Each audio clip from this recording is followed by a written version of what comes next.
Welcome to the Aging Well Firefighter, the podcast for first responders, our families, and the communities we serve. Whether you're on the front lines or standing with us, I'm here to help you fight wisely and age bravely.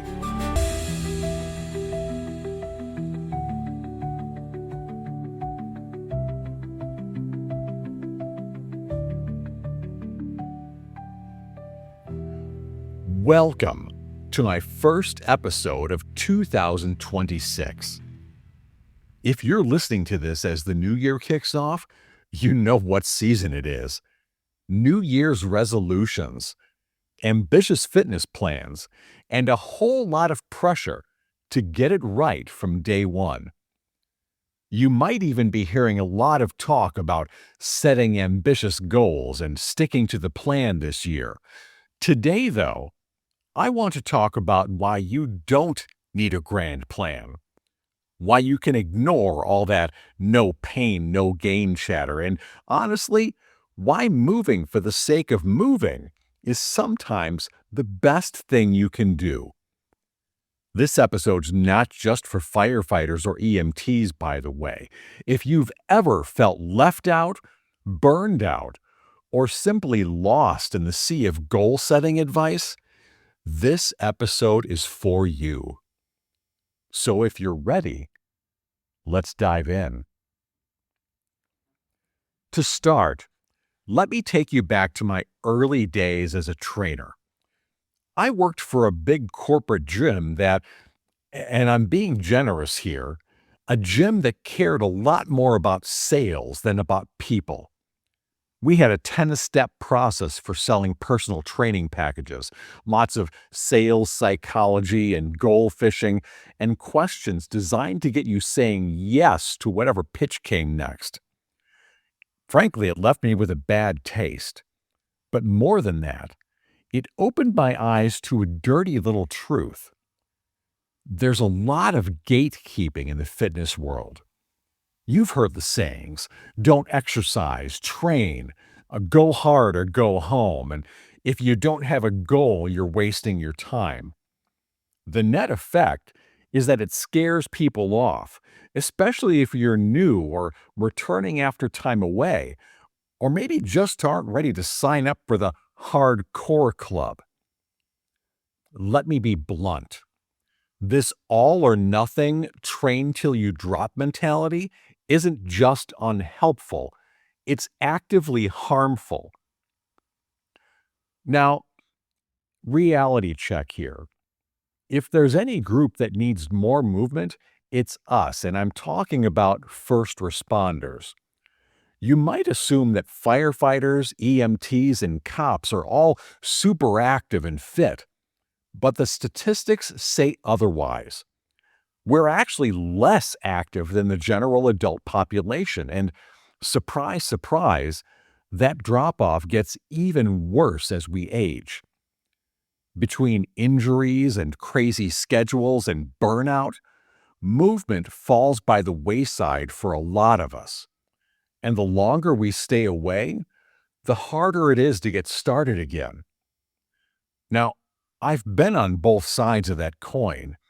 I've been the deconditioned, overweight desk jockey, and I've rebuilt my own fitness and competed alongside elite athletes, so I get it.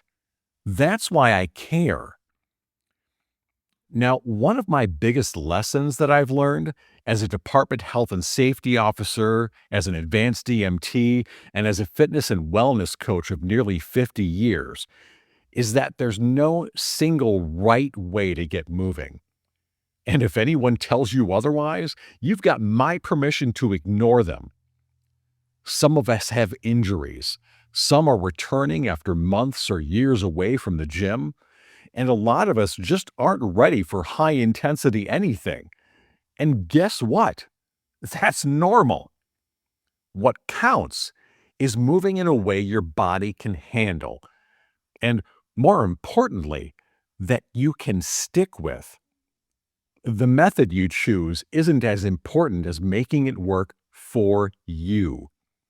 Now, I've seen dramatic transformations, including my own, and none of them looked the same or followed some magical set in stone routine.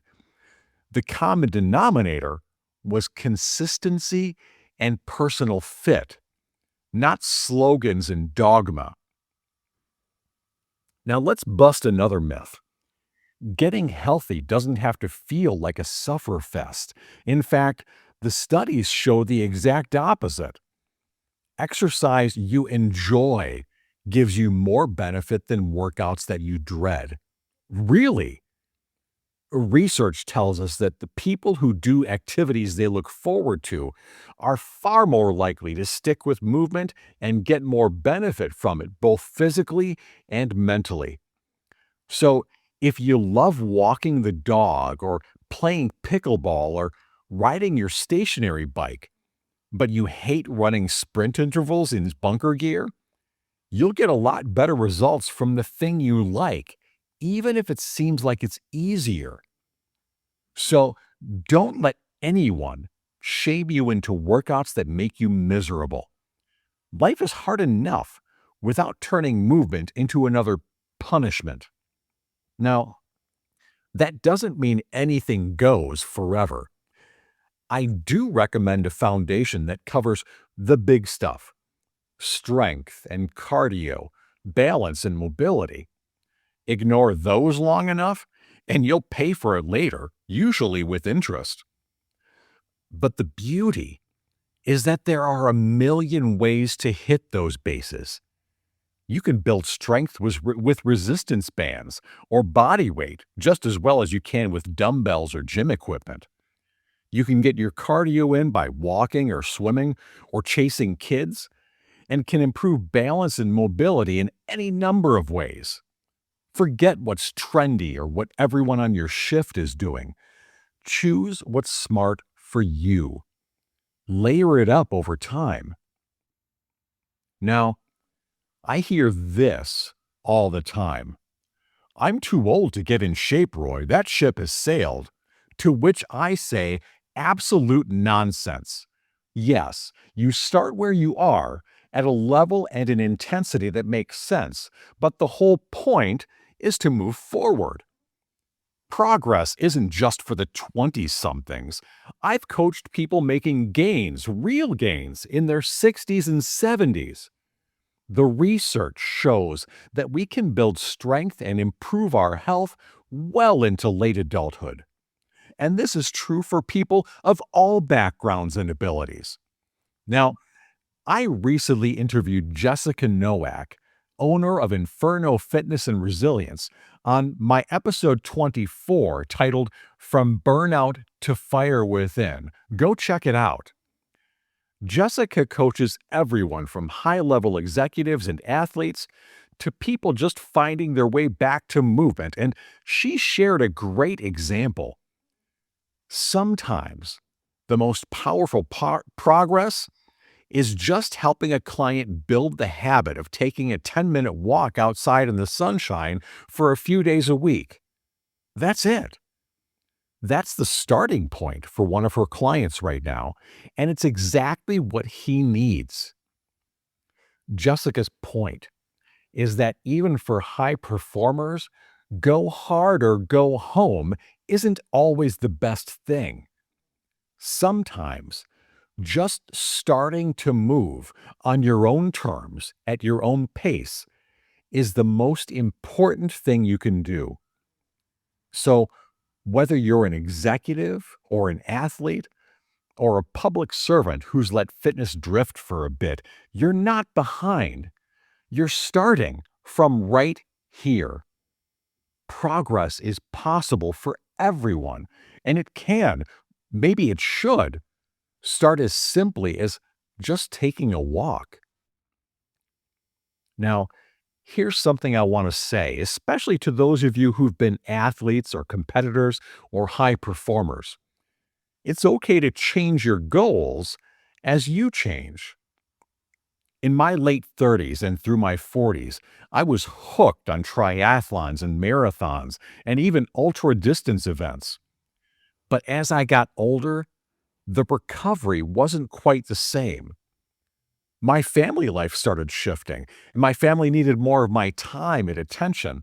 And disappearing for several hours for a bike or a run workout didn't just fit anymore, especially when my spouse was left holding down the fort.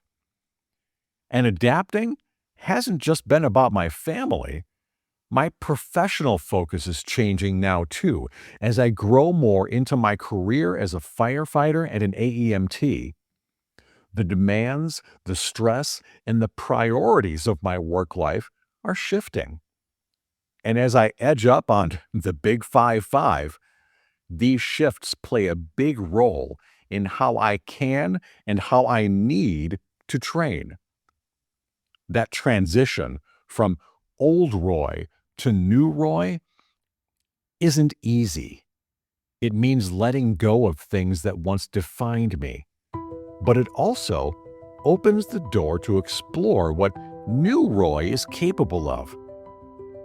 Now, the real win, I think, is embracing the idea that goals can and should evolve. Holding on too tight to what you used to do or what you think you should do can stop you from enjoying where you are right now. All of this boils down to one core truth. There is no single right way. The most important thing is to do something on your terms. It doesn't have to be fancy. It doesn't have to look like anyone else's. And it doesn't have to be perfect. Move on your terms for your sake. I want to thank you for joining me today, and I want to invite you to check out the article that this podcast episode is based on. You can find it at my website, agingwellfirefighter.com. I'd love to hear from you. How have your goals changed as you've moved through life or through your career? What's the kind of movement you actually look forward to doing? Message me or share in the comments or tag me on social media. Let's build a more inclusive, sustainable fitness community together. If this episode spoke to you, make sure to subscribe for future episodes and share this one so others can get the message. Until next time, keep moving and keep adapting. And remember, no plan, no problem. And as always, friends, fight wisely and age bravely.